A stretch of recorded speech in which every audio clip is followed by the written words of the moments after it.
Coming up on this edition of the Goldilocks Zone, we've got one of our more interesting episodes I think we've done so far.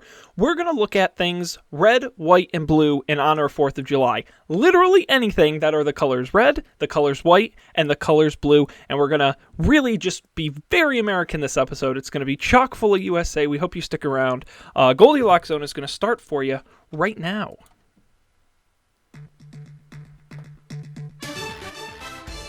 You're entering the Goldilocks Zone, episode number 18, recorded July 8th, 2015. Red, white, and blue all over.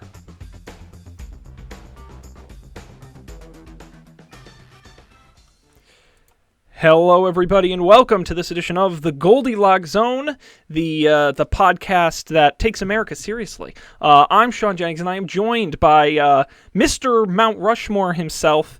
It is Matt Mariani. How are we doing today there, Mr. All-American Jennings? Just call me Uncle Sam. I'm doing great. I'm excited to be doing the show. I know we missed last week. Always a bummer, but we're here this week, and it's July 8th today, as I said in the open, which means last weekend was a very special day, July 5th. But before that was July 4th, which is Independence Day here in the United States. Big holiday of the year, lots of people blowing off fingers with fireworks and eating barbecued food, but celebrating all things American. And it leads us to our topic for tonight's episode. But before we get to that, Matt, we've got unfinished business. Oh. Because we have our question from last time. Oh, that's right. From our game show episode that we did, our question from last time. Create a game show prize you've never seen before that you'd like to win. We told you to get creative, come up with something game show related that people haven't done before. I'm going to volunteer to go first to give you time to think of it, Matt, in case you haven't done that. Because I forgot there was a question. And I always do. See, I cheat because before we go on the air, I get to look. So that's why I will go first. And for me on this one, I've always been fascinated by the concept of the lifetime supply. I think that is an interest. The idea that you don't win one thing, you win lots of a smaller thing over a long period of time. I actually knew a guy once who won a lifetime supply of razors. And for like 40 years, every month they sent him a box of razors. And I'm like, that's an awesome gift. It's fascinating. Awesome, it's really fascinating. For your whole life. For your whole life. Well, it's like, you're set. I think he said it was like 30 years was what was guaranteed. But I want to make a show that does the opposite. Where the worse you do it at the beginning, they start you off where you get like some nice prize for the rest of your life, like free pizza for the rest of your life or something. And as you get questions wrong, if you can keep winning, punished. Your prize, but you get punished. Lifetime supply of things you don't want. Yes. All the things you don't want. Yes. Every month it could be jury duty. It could be old coffee grinds. It could be rotten fruit. It could be a stripogram from a senior citizen. Whatever it is, you win it for the rest of your life because you lost. And I think that is a cool concept. And then follow up with these people years later, and they still have to get them. Lifetime supply of flat tires. Lifetime supply, just weird stuff like that doesn't make any sense at all. How about that? How about once a month, and you never know when it is, you're gonna get a flat tire. You're gonna wake up and you're gonna see that flat tire. You're totally flat. I just want terrible prize. And I think the concept should be cursed. That's gonna be the name of the show. Cursed. You get a curse put on you if you lose. If you win, you get money. If you lose, you get a curse. Wow. High risk, high reward. You have to accept an ancient gemstone that they found buried deep in an Egyptian pyramid. It has a lifetime curse on it. Yes, exactly. I like it. That's my concept. Matt, did you have something that you thought would be revolutionary for game shows? Nah, I just said. Okay. I just thought right now, really quick, and I thought that a really cool prize would be an island. An island? Oh, there you go. Land. If you got your own island or land, yes, land is always very good to own. That's it's kind of I could see it being kind of like an old West kind of Oregon Trail themed type show back when land mattered. Yeah, or there could be another prize. I just thought of on the spot right now. Like it's in a similar vein to your like random prize where people just come to your house and they build an extension, but you don't know what kind of extension they're going to build. So they just build something in your yard, basically? And yeah, they're either going to build a deck or they'll build a porch or they'll build like a sunroom or they'll like expand your kitchen, but you don't know what that extension is going to be. You see. But what happens is they don't tell your local ordinance committee. So, So they don't you have to pay permits? the fine. They don't have any And they permits. end up tearing it still. down because it's unpermitted?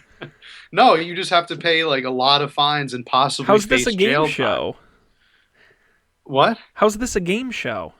No, this is the prize to a game show. So if you win, people come to your house, build No, you some... that's if you do poorly. Oh, okay. If you lose, they build this random extension, And but they don't get the ordinance permits for it. So you have to face the repercussions for this extension that you didn't want put on your house. Oh my but God. the trade-off is you might kind of like it and be willing to, face all of the repercussions for it. I don't know. I'd really like a sunroom. That's weird. Like to read out there when it rains. That's pretty very cool. weird. I love it. I'm in favor. Okay, good. Well, we've gotten that out of the way. Solid answers. I'll remind everybody at home, this is Goldilocks Zone, if you've never tuned in before. GoldilocksShow.com is the website, and SoundCloud.com/GoldilocksShow, both places to get this program. iTunes, Stitcher Radio, YouTube, all the usual suspects get us there. And, of course, Goldilocks Show on Twitter is the best place to follow us. How about a lifetime supply of crank calls? A lifetime supply of... Well, I don't think you need to win that in a game show. I think you could it's part of this punishment theme we're going with. This draconian prize concept. So you just want to hassle people. So you don't want to hurt this them. would be like a lifetime Minor supply inconveniences. of something irritating. Yeah, crank calls. Like someone sneaks into your house at night and replaces your good milk with spoiled milk. Oh, that's a good one. It's just minor things. Devious. Yeah. Oh, I would hate that. Swaps Don't the drink batteries milk. in your TV That's remote with ones that are almost dead, and yeah, that's another. But they never one. tell you what they're gonna do. They tie all your shoelaces together. That could be a game show in and of itself. Can you spot the things going on in your life? Somebody did to your house or to your life. Yeah, it's kind of like one of those spot the difference puzzles where it's like, can you notice the thing we did? Wow. Okay. Man, Mark Burnett, give us a call, man. Well, let's can dig that. This is much better than my dad is better than your dad. By far. So, Matt, this week you picked the topic red, white, and blue. Tell me, what is the genesis for our discussion this week? Okay.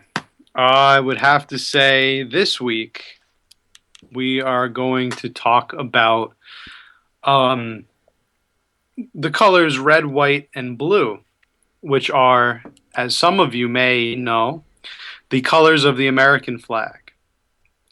Now, the significance of the red, white, and blue concept mainly has to do with the fact that the 4th of July just passed.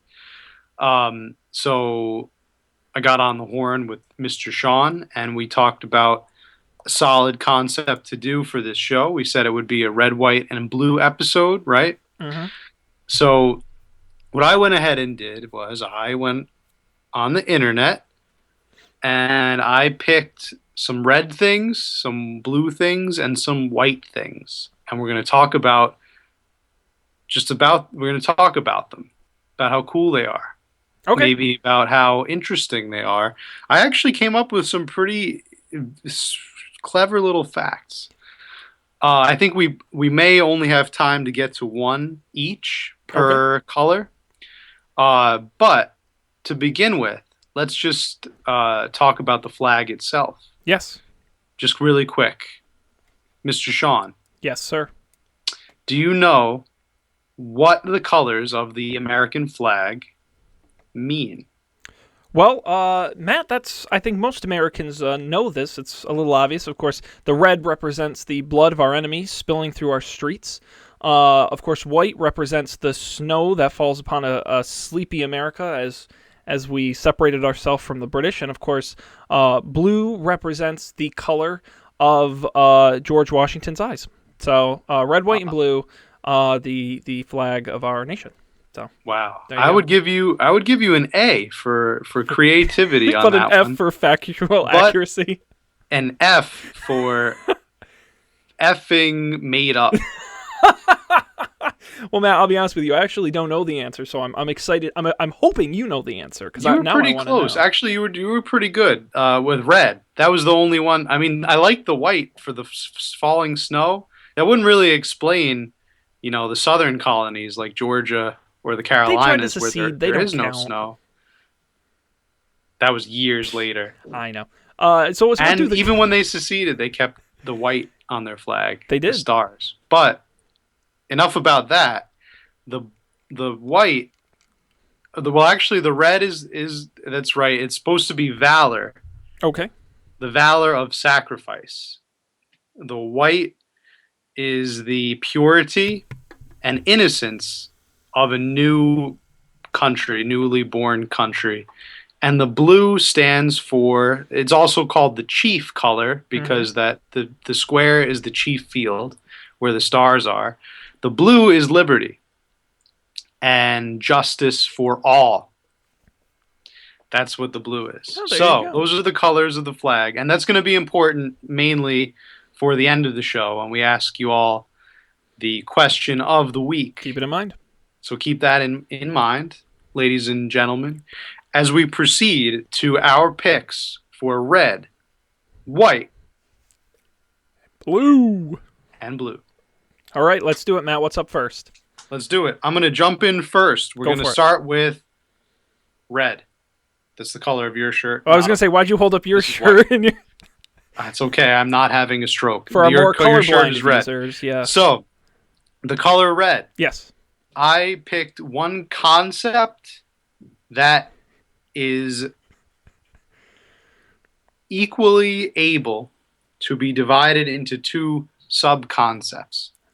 I chose red lobster. Oh, shit. That's red was the hardest one to I thought you were going to to say it was yours. Did you No, pick I red didn't lobster? think of that. No, Oh, honestly, good. Okay, red good. was of the three colors, red was the toughest for me to come up with something. All right. That's genius. I wish I had thought of red that. lobster. Yes, what are So- we talking about red lobster? So to start off with, we know the red lobster as both the tasty, tasty sea creature and the tasty, tasty food chain that serves the sea creature of Yes. the same name. They're intertwined. So I came up yes. with a couple little fun facts about each one. Go for it. Ready? We're so ready. So, to jump right in, the Red Lobster Food Company serves over 965 million cheesy cheddar biscuits every year. Oh my god, that is a lot of That's an biscuits. incredible number of biscuits. That's That might have something to do with the fact that the biscuits are unlimited, that's where they get you. so people can get as many as they want. Mhm. And that number honestly seemed kind of small to me when you think about that. Well, it's what, 3 for every single American? A little more than 3 for every single American. Yeah. Wow. I personally happen to love the Red Lobster biscuits, by the way. You can actually buy them in the stores. Yeah, you can in buy the grocery mix. stores. Have you tried it? I've never I tried have. it. Are they I have good? tried the mix. They taste exactly like the would hope. restaurant kinds. They're wonderful. I highly recommend them. Yeah, so that's. I think. What is your favorite biscuit to get at a chain restaurant? That's what I was thinking. Places that still give you custom bread stuffs. I know there's the Olive Garden breadstick. Ruby Tuesday has a biscuit. We'll get to that in a minute. Yes. But I'm trying to think. I don't think many restaurants still do bread. Well, there's biscuits at KFC. That's They true. taste like sawdust. They taste yeah, awful. yes. I Cracker agree. Barrel still has biscuits. Yes, true. Yeah, no. And they have cornbread. You can also get cornbread with the biscuits. But the biscuits are better, in my opinion. I like I think the in most I like people's the Red opinion. Lobster biscuits. I think they're pretty good. Yeah. I Of all the chains, I would say Popeyes gives them a run for their money. do they? See, I never Popeyes had has Popeyes. good Good biscuits, biscuits. but I still don't think they're quite the caliber of the Red Lobster Red biscuit. Lobster biscuits for me, the problem I have is they're dense. Very They're very dense. dense, and I don't like a dense biscuit. I like a light and That's fluffy biscuit. that's helpful though when you're a seafood conglomerate. You're serving seafood's Oh, very it's light. efficient. Yes, so it is Oh, efficient. no, it's just all right. Fish, Get the pun counter running for fish the humor. episode. Yeah. Yeah. So yeah, so that's a fun fact about the Red Lobster. Another fun fact, you mentioned Olive Garden, which was good because the Red Lobster is owned by Darden the same. restaurants. That's right, Gordon Restaurants. Gordon Restaurant, Darden. Darden Restaurant. That's what I thought it Yeah. started with the D. They also Darden own Restaurants. They Longhorn also own the Olive Steakhouse, Garden.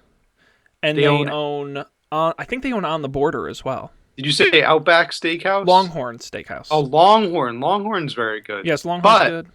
that just reminded me of the bread they give you at Outback Steakhouse. Is still pretty good. Oh yeah, That what kind of sweet bread is that? brown I always bread? forget the brown bread. Yeah. It's oh. actually, I think it's just a whole wheat. I think it's like a honeyed whole wheat. Yeah. Now that's a dense bread too. I think, or it's some kind of oat I whole wheat. have no idea. Oh man, that's really, really good. You know, when I was thinking about Most this the people other mistake day, it for pumpernickel, but it's not definitely not pumpernickel. Outback Steakhouse is like, for my money, one of the best, if not the best, chain restaurants. Outback is pretty I efficient. mean, for a steak place that is like a national chain, they cook pretty good steaks. Like, They I've do. been generally satisfied. Although I can't really remember the last time I had a steak at an Outback Steakhouse. You're missing out. I like the fish tacos. That's what I usually At get. Outback Steakhouse. I like the fish tacos at Outback Steakhouse. Why am I not surprised, Matt? You're the guy who goes to a Chinese restaurant and gets the meatball sub. I would do it. Yeah, it's a honey wheat Bushman bread, Honey wheat. Yeah, see, I thought so. Some and you type can. of They honey have wheat. recipes you can bake your own at home. Ooh. Okay, that's a project for another day for sure. So yeah, Outback Steakhouse, very good. Owned also by the same people with Olive Garden and Red Lobster. Another really crazy fact, and this is the last fact I have for the Red Lobster food establishment. Go for it. Are you sitting down? I The Red Lobster invented popcorn shrimp.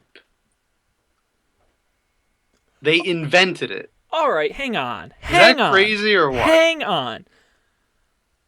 I don't think you get credit for inventing popcorn shrimp. That's just called breading and frying shrimp.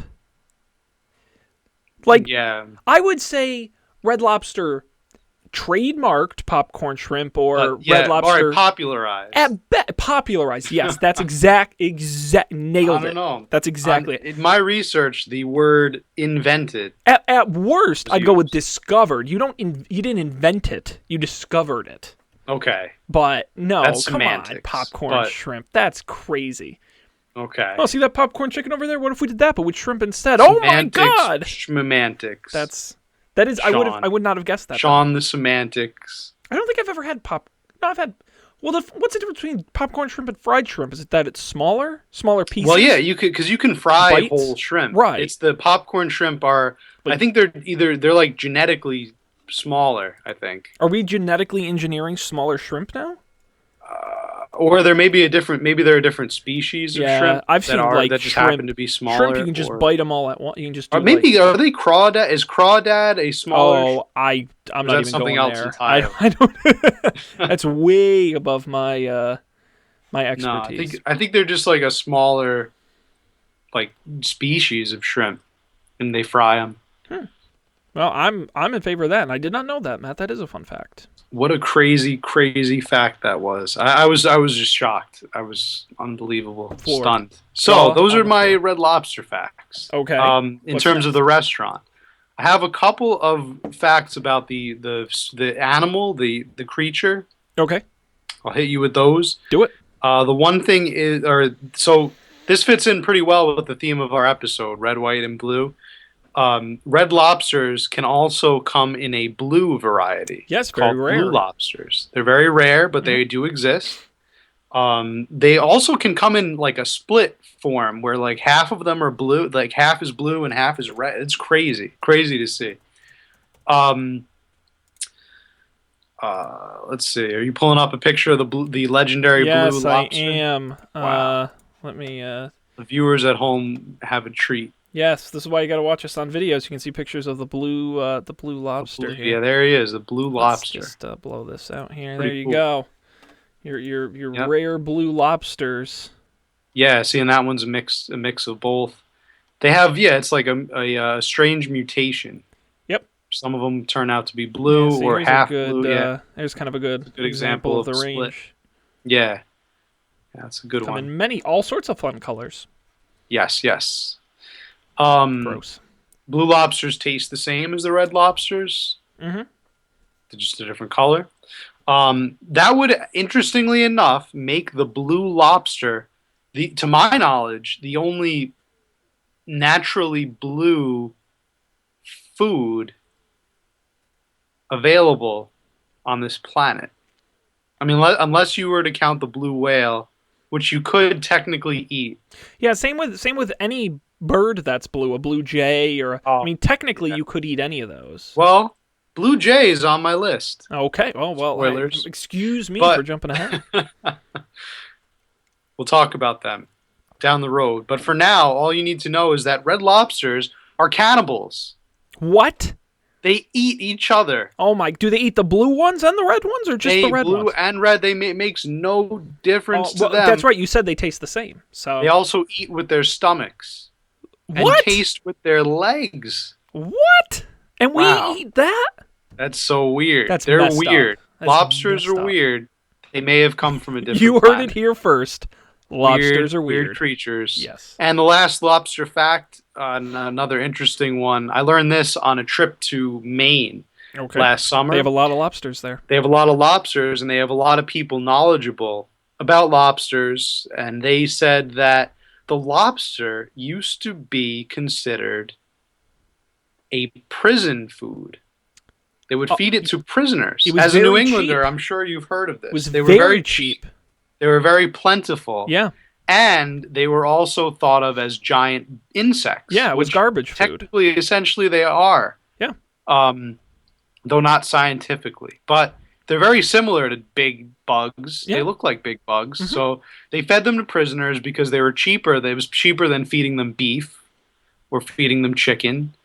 And it eventually got to the point where one prisoner had written, and this was pre-Revolutionary War era, the one prisoner had written a complaint to his prison guards saying that he would hang himself in his cell if he was given another lobster. Wow. He was essentially begging for a bowl of beef. Wow. Or some type of stew. He couldn't take any more lobster. Oh my god, man! If that were still the case, Red Lobster would be out of business. Yeah, or they would just be feeding the prisons. Or they'd be feeding. Yeah, I mean, it's funny too. Prison A lot of quote unquote fancy foods. I know caviar was at one point a very cheap food commodity. I'm trying to think. I know there are other escargot maybe. I know that there are other examples of foods we consider today to be very high end and expensive that weren't always the case. Yeah, we can do a whole episode on that. Truffles, I think, at one point were super cheap. Yes, truffles. Yeah, because they're a fungi. They're just fungus, and then nobody saw any value in them. So yeah, food's weird that way. French. Yeah, we could do a whole episode just on We probably could. crazy food history. Wow. So yeah, that's the lobster, and that does it for me for the red category. All right, Matt. Let me, before we move on to whatever color we're going to do next, let me ask you a quick question. This is the America episode, USA. I want to hear on a scale of 1 to 10, 10 being, Abraham Lincoln level American, and 0 being, communist China level American. How American is the Red Lobster restaurant chain on a scale of 1 to 10? Rate the Americanness. I'm gonna put Red Lobster right around 4. I would say that they're 4? just as American Really? as Ross Perot. Whoa, 4. I'm shocked. I kid you not. I was going to score them a 7.5. Whoa, that's very I mean, American. if you've been inside a Red Ultra American. Lobster, it's kind of New England themed. It's Yeah, I very, would say they're regional. Yeah, they're definitely New England. I would say that they're like a 20 next to Tom Brady but I, and Ted Kennedy. I do think it represents a good American ideal, and I think I don't know. I think there are less American restaurants, but I guess Yeah. that's pretty. All right, I'll Now, bump how them up. I'll about bump them up to a 6. how about They lobsters just the made it animal the on a animal. scale of 1 to 10? I think they're even more American Than than the the restaurant chain? restaurant. I would say I'd give them a 9. See, I would give them a high score, but here's a fun fact for you. This was All lobsters are communists. about 6 months ago, off the shores of England, they actually found some lobsters underwater that are only found on the shores of America. And Okay. they have absolutely no idea how they got there. And they found they're multiplying. Now, one of the leading theories is that cruise ship passengers is somehow feeling guilty or whatever, are throwing them off the Freed boat and them. returning them to the sea. So because of trader lobsters leaving this Freed. great country and going over to our rivals across the Atlantic, I'm going to score them, I think, an even 5. I'll put them in the middle. I'm going to give them the benefit of the doubt, but some are trying to escape, and that's not okay. That is not okay. It's not They okay. are just about as American Benedict Arnold. as I was going to say Charles Lindbergh cheese. Charles Lindbergh, the inventor of Limburger cheese. Of course. All right, Matt, what color is next? Okay. Oh, do you have a red? Any red info? Well, you know, red was tough for me. I came up with the following. Fire trucks, they're red. Fire trucks are I'm red. basically a 3-year-old. Fire trucks are red. Tomatoes are red. Okay. The red planet, Mars. Well, now, all right, back to tomatoes, though. Yes. Sometimes they can be green. Though I agree. But they the common become red. variety They is red. become American. They become American. Become over red. time. Although there are yellow tomatoes. They learn. Mars, the red planet. Yeah, Mars is the red planet. And when it leaves your body, blood. Yeah. Blood is red. So Now, in the horseshoe crab, blood is actually blue. yes, that is But that's true. because it's deoxygenated blood. There you go. And that's why when our blood hits the air, it becomes oxygenated and turns red. Yeah. Yeah. Scientific facts. Man, this may be the single most educational show we've ever done. Yeah. This should count as college credit. I totally agree. I totally agree. They should give us doctorates for this. This is And then we like could charge people a couple $100 per credit. Yeah. What a deal. All right, Matt, what color is next?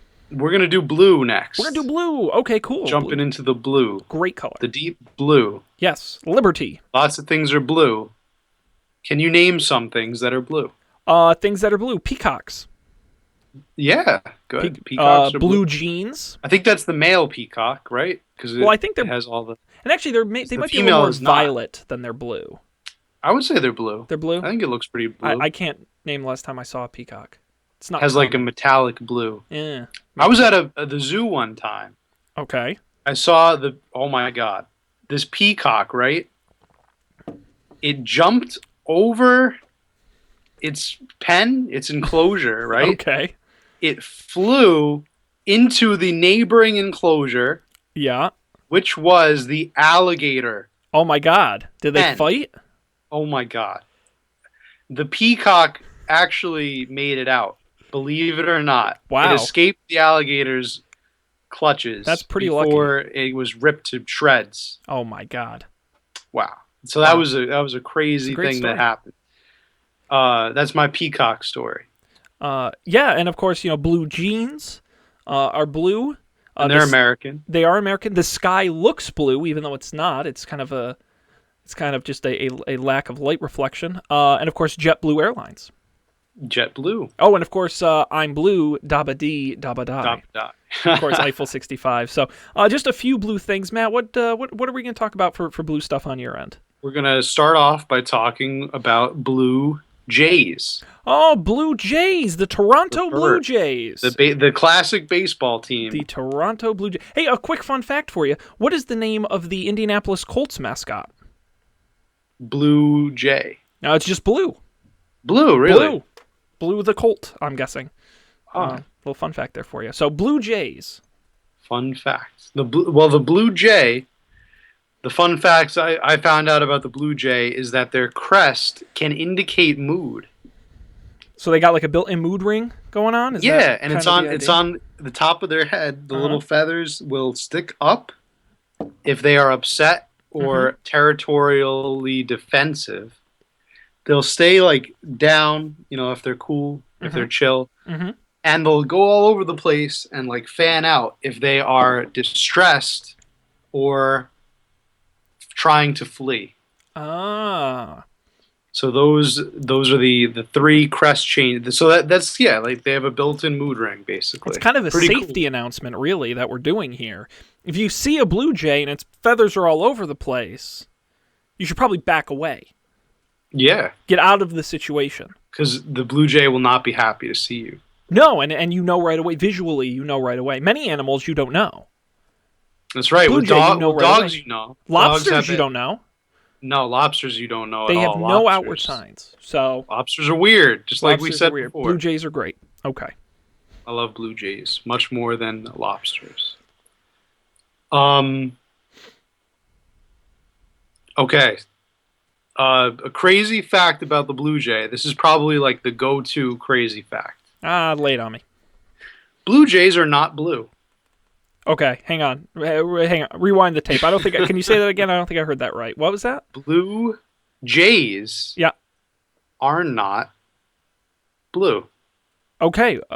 They Try me. are What color are they? imposters.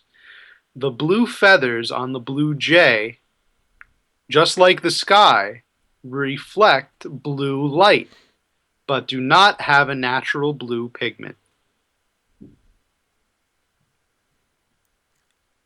Which leads a lot of scientists to believe the color blue does not actually exist. What? Wow. What? This just took a turn.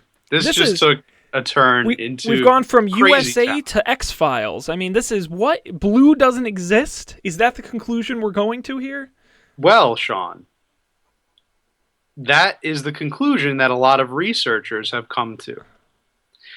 You see, the color blue, over the years, has been called many different things. The ancient Greeks, when describing the seas and the oceans, referred to the color as a word in their language which translated roughly to bronze, not blue, because they used it also to describe many of the Bronze Age weapons. This is common in like texts of Homer in ancient Greece and things like that. Okay.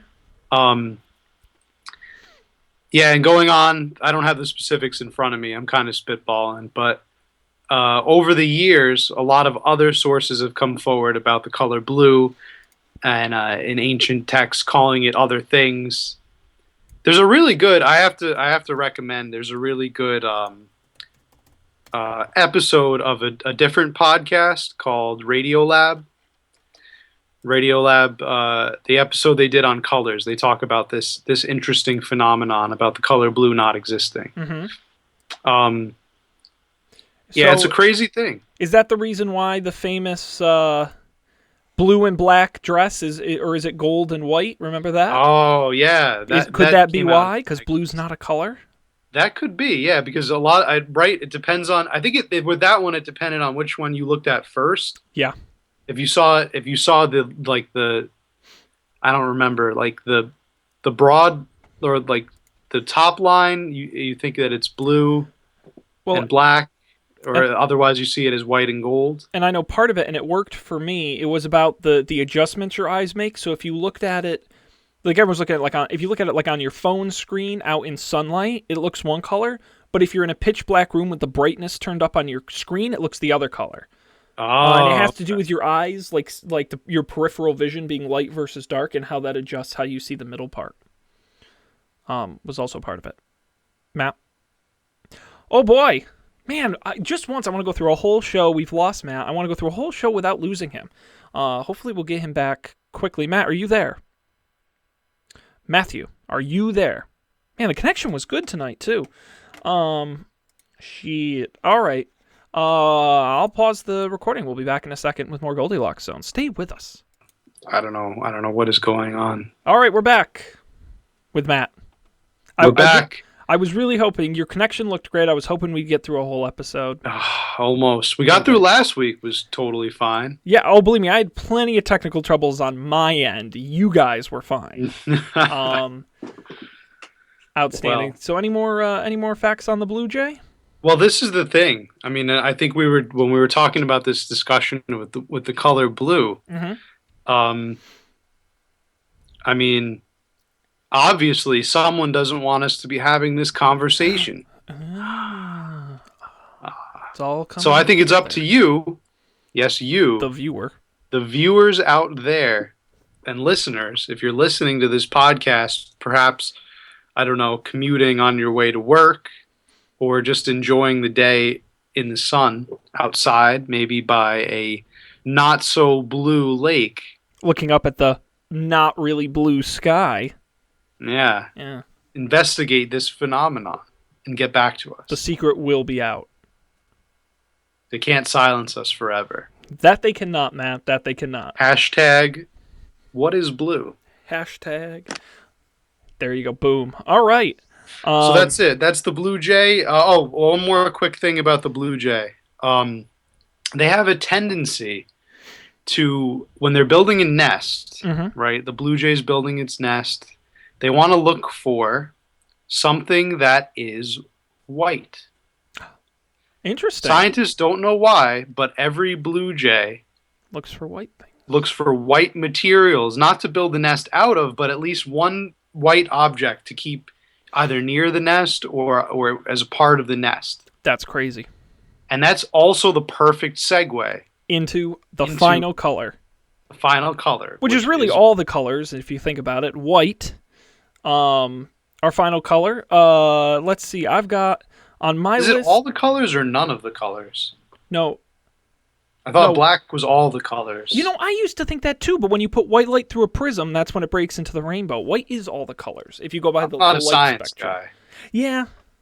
Yeah, But we science should is hard. get one of those guys. Yeah, if you're a scientist, a fan of the show, please let us know. Let us- Things that are white. How about the White House? The White House is white. How about the white pages? No one uses those anymore. Huh. What are about- those? Polar bears. Yeah, they have white fur. Yeah. How about egg whites? I don't know. They're white when you cook them. They're white when you cook them, and they're called egg Yeah. whites. I guess they're kind of more just gelatinous. A blank piece of paper. Yes. Uh, Assuming that's white paper. Snow. Snow is white. Mayonnaise. Yeah. I would consider mayonnaise to be white. All things that are white. Matt, how about some facts on something that's white for us tonight? I came up with a granddaddy of a white object. The white whale. Whoa! Getting all Moby-Dick in the house. Yes, which brings me to some interesting facts I learned about the author of Moby-Dick, Herman Melville. Herman Melville, and his classic story as well, Go for it. which I will now share with all of our listeners. To begin with, and this is a one for you, Sean, because I know that you are a huge fan of the 1990s rap / DJ artist Moby. Oh, come on. Everyone loves Moby. I know that you have his whole I'm discography, down with right? Moby. Did you know that he is a direct descendant of Herman Melville, the author of Moby-Dick? I did not know that. And that is why he decided to name himself Moby. No shit. Is that Is that true? crazy? That's a true fact. Wow. That is a true fact. Wow, you are just Damn. blowing minds tonight. We really are. This is like that kind of a show where you Damn. just have to lay down after. Damn. Yeah. So Moby is a descendant of Herman Melville, author of Moby-Dick.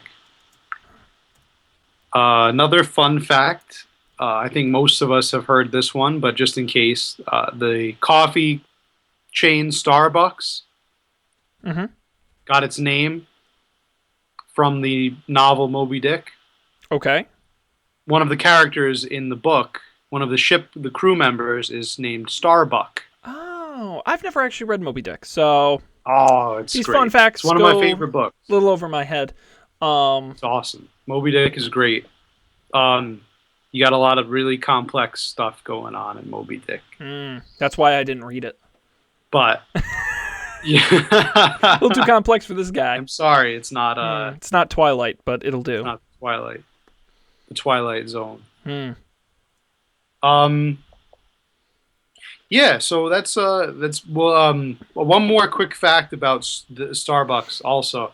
They were originally the people who founded Starbucks were big fans of Moby Dick. Mm-hmm. They were originally going to name their coffee chain Pequod after the what? The character from Moby Dick. Pequod was the boat from Moby Dick. Okay. But really, Matt, wasn't the boat a character? It really was a character all on its own. Now you're getting all high school literature on me. Yeah. That's another A for creativity. Although, honestly, now that I think about it, I would probably buy coffee from a place called Pequot Coffee. It sounds like a coffee place. I would too. I like the name Pequod, but I guess the creators didn't. Maybe because it sounds a little bit like pee, and they didn't want people to think that they were peeing in their coffee. Sure. So they named it Starbucks instead. And the rest, as they say, is history. The only explanation I could find. I would have named it Pequod. Matt. I'm sorry. Go ahead. Do you have another Moby Dick fun fact? No. Well, I have. I do, but go on. You have another one? Well, I have a fun fact, but you Okay. finish your fun fact. I don't want to interrupt you. What's your last fact? It was going to be about the white whale that they recently found off the coast of New Zealand. I did not know this. They found a white whale. They actually found a white whale off the coast of New Zealand not more than I think a couple days ago.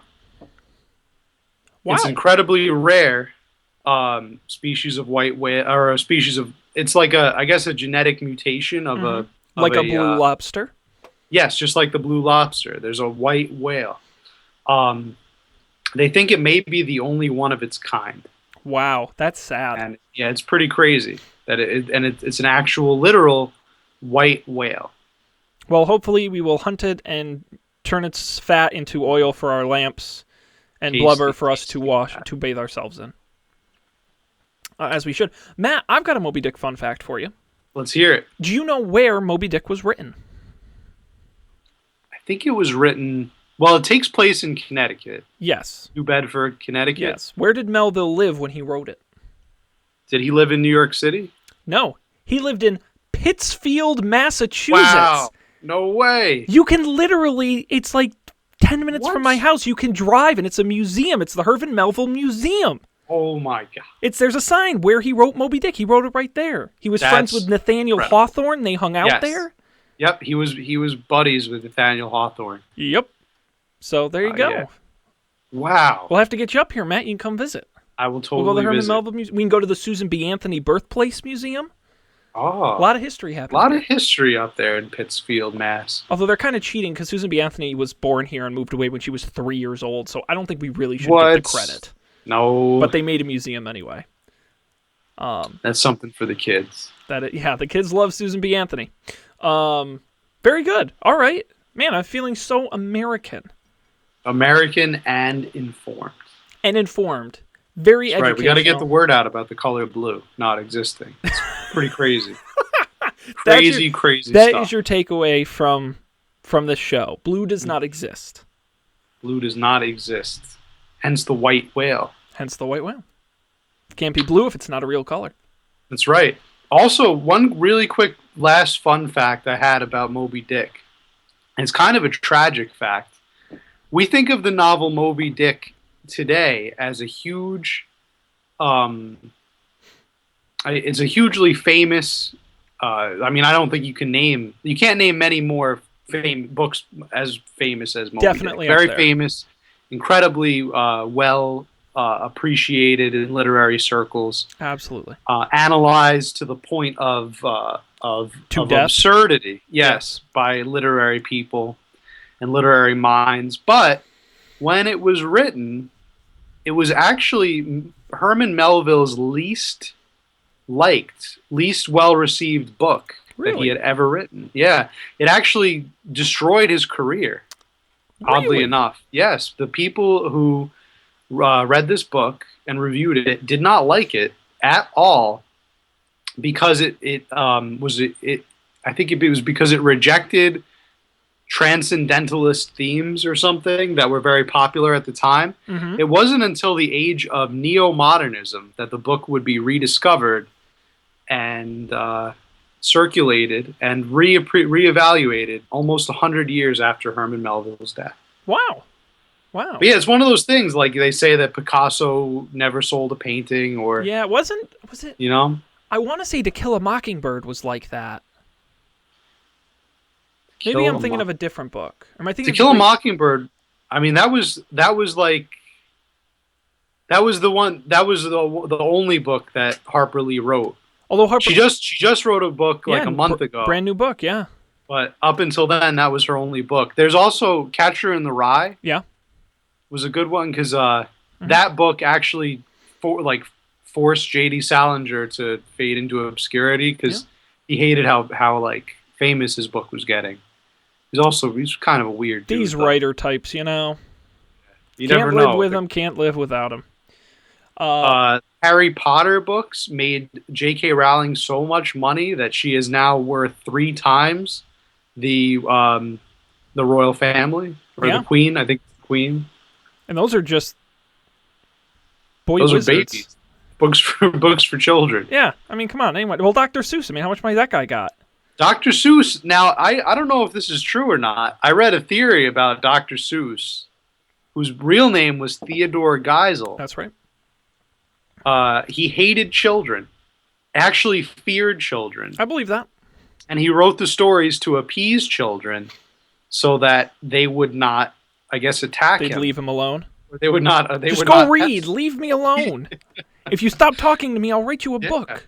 He didn't like kids, I guess. That's what the theory goes. If that's true, that may be the greatest thing I've ever heard. That one of the Dr. greatest Seuss children's book kid. writer of all time only wrote books so children would leave him alone. Awesome. Go read That's this one. great. It's called Hop on Pop. Now hop on out of my house. You I damn love it. kid. I love it. Charles M. Schultz, the creator of the Peanuts, and while not an author entirely, was manically depressed. Yes. Which actually you can totally see because the cartoon is a little depressing. Yeah. Poor Charlie Brown. He's like the ultimate everyman. Yeah. Never got to kick that football. He always gets shit on by like everyone and everything. Yeah. His dog is cooler than he is, you know? His dog is way cooler than he is. You know? So his dog flies Society is just constantly kicking him in the butt. But you know what? He never stays down. No. Actually, He gets you know back what? up. You know, that gives me an idea, Matt. Maybe next week, maybe another time, we should do a show on comic strips. Yes. Let's do it. I think that would be great. Put that on some the of the old classics. You know, your Beetle Baileys, your Family Circles, which is just garbage. It really is. Yes, we'll have to do that. Matt, anything else you'd like to say about tonight's episode before we go into the motions of conclusion? Well, we learned a lot in tonight's episode. Are you gonna get down on one knee? But well, you know kids, what, kids? We sure learned a lot here today. We had a few laughs, and we learned a little something. You know what, kids? We learned a lot about a lot of different topics and a lot of different fun facts. But you know what the best topic of all is? That we all share a common bond. We're all Americans. And what makes Americans unique is the exceptional values that we all share. We are always one people who will, just like Charlie Brown, never stay down when he's kicked to the curb. Always getting back up on that pitcher's mound or trying to kick that ball through the uprights, even when everything around him is not going right. And you know what? Just like author Herman Melville, there's a little bit of a genius in all of us, Oh, see, and it just takes the I thought right you, climate to bring them out. I thought you were gonna go with like Herman Melville. People think we're crazy now, but in the future they'll realize how brilliant we were. That's right too. Happened before. That's outstanding. You know, Matt, this I think will end up being the longest show we've ever done. And that's great because I think we filled it with such great content. Before we conclude, we've got to mention the question this week written by you, Matt, and it involves the American flag. We talked at the outset about what the red, white, and blue actually stand for in the U.S. flag. The question, if you were to add one color to the American flag, which color would it be, and what would it symbolize? So we need a color, and we need the symbolization behind it. You might say, I'm going to include black, which represents the darkness in all of our hearts. I don't know, something like that. But think about it. That's our question. If you have any thoughts on the question, we want to hear it at Goldilocks Show on Twitter and GoldilocksShow@gmail.com as well. Quick reminder, GoldilocksShow.com and SoundCloud.com/Goldilocks Show. All great places to get this episode and all our other episodes. And of course on iTunes, Stitcher, YouTube, and anywhere finer podcasts are available. We'll be back next week with another episode of the Goldilocks Zone. On behalf of Matt, I wish all of you out there a fair good night, and we'll see you next week on another episode. Thanks for watching.